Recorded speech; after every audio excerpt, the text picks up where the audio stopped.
Shalom Bapak Ibu saudara-saudara sekalian. Kita berjumpa dan bertemu kembali dalam acara Manarima hari ini. Kali ini kita akan membahas bagian yang terakhir, yaitu dari seri ke-7 sidang jemaat dalam kitab Wahyu.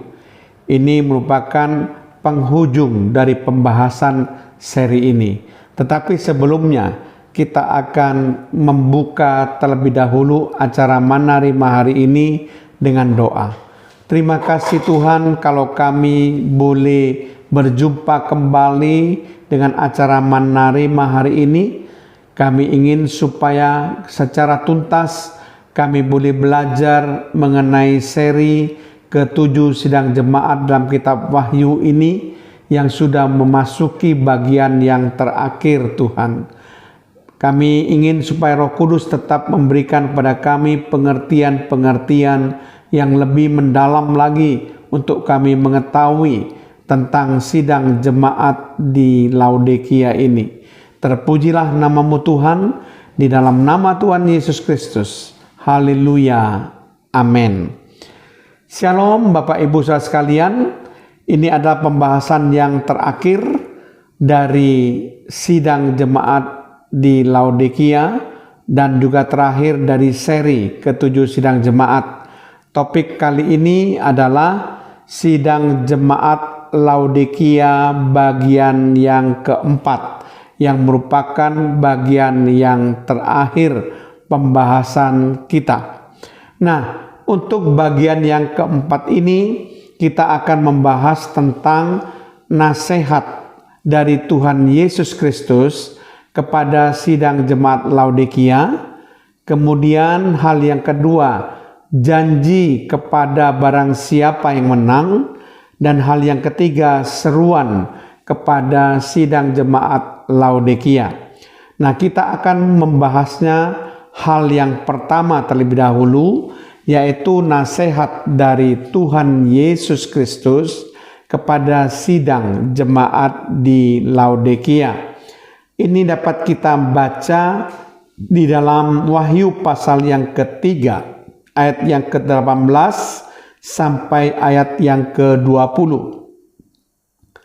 Maka aku menasihatkan engkau, supaya engkau membeli daripadaku emas yang telah dimurnikan dalam api, agar engkau menjadi kaya, dan juga pakaian putih, supaya engkau memakainya, agar jangan kelihatan ketelanjanganmu yang memalukan, dan lagi minyak untuk melumas matamu, supaya engkau dapat melihat.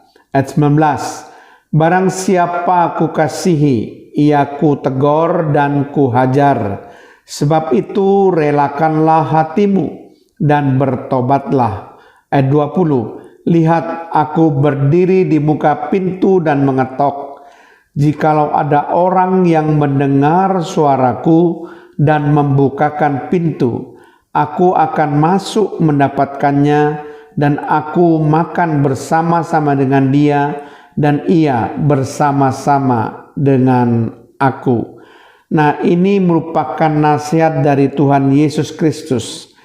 Di dalam ayat yang ke-18, nasihat Tuhan Yesus Kristus ini sangat jelas bahwa Tuhan ingin mengajarkan kepada sidang jemaat Laodikia apa arti kekayaan, apa arti pakaian, dan apa arti penglihatan yang sejati. Tuhan Yesus akan memperkaya orang yang insyaf bahwa dirinya miskin. Jika seorang sadar bahwa dirinya telanjang, maka Tuhan akan memberi pakaian putih kepadanya.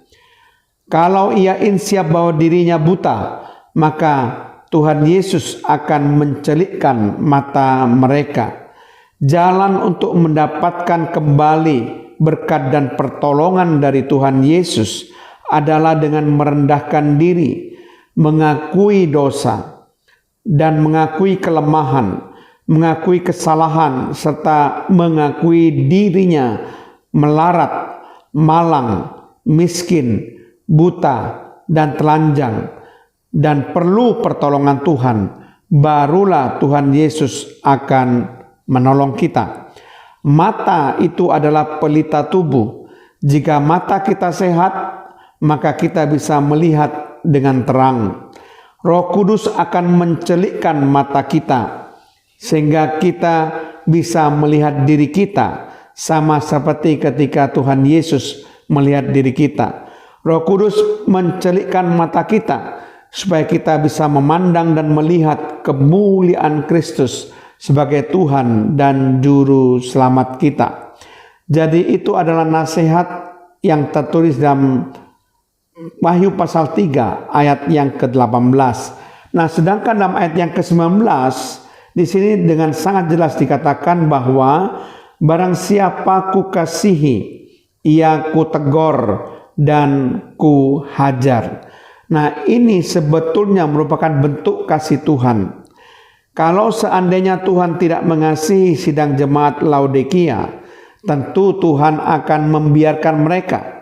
Tetapi karena Tuhan sangat mengasihi mereka, maka ketika mereka berbuat kesalahan, maka Tuhan Yesus akan menegur mereka karena kasih.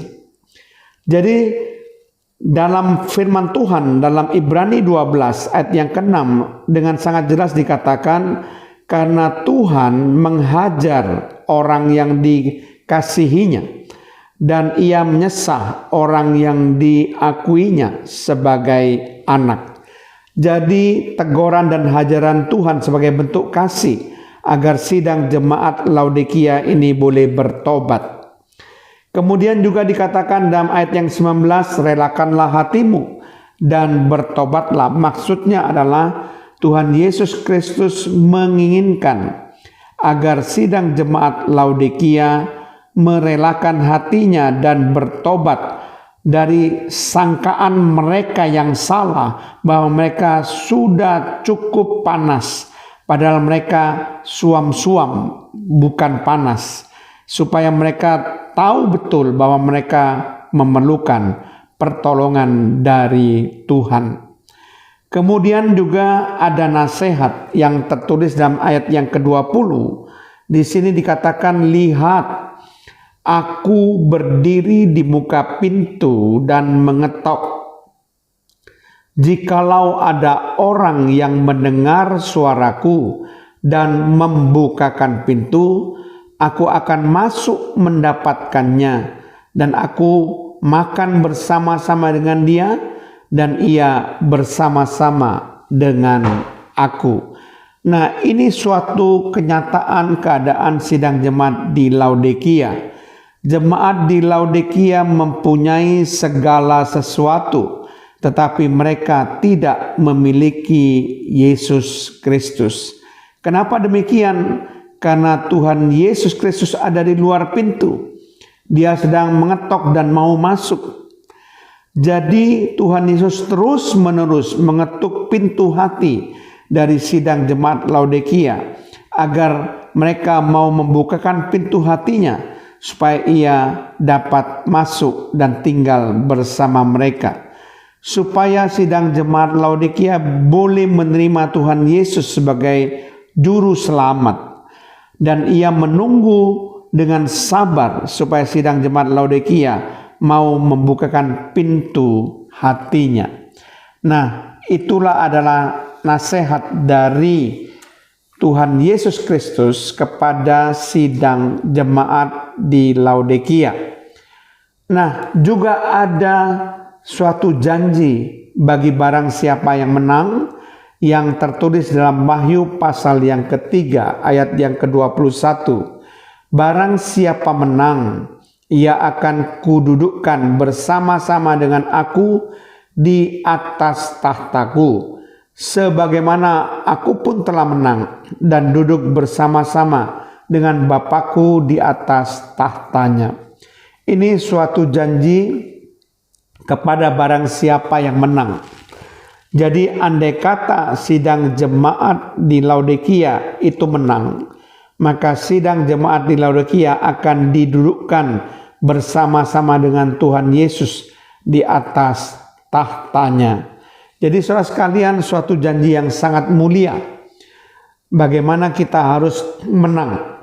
Jangan sampai kita kalah terhadap segala siasat dan strategi iblis. Jangan kita kalah terhadap dosa. Kita harus bisa menang terhadap dosa dan hidup sesuai dengan kehendak Kristus. Demikian juga ada seruan kepada sidang jemaat di Laodikia, terdapat dalam Wahyu pasal 3 ayat yang ke-22. Siapa bertelinga, hendaklah ia mendengarkan apa yang dikatakan Roh kepada jemaat-jemaat. Jadi Tuhan Yesus menginginkan agar sidang jemaat di Laodikia membuka telinganya dan mau mendengarkan apa yang dikatakan Roh Kudus kepada mereka.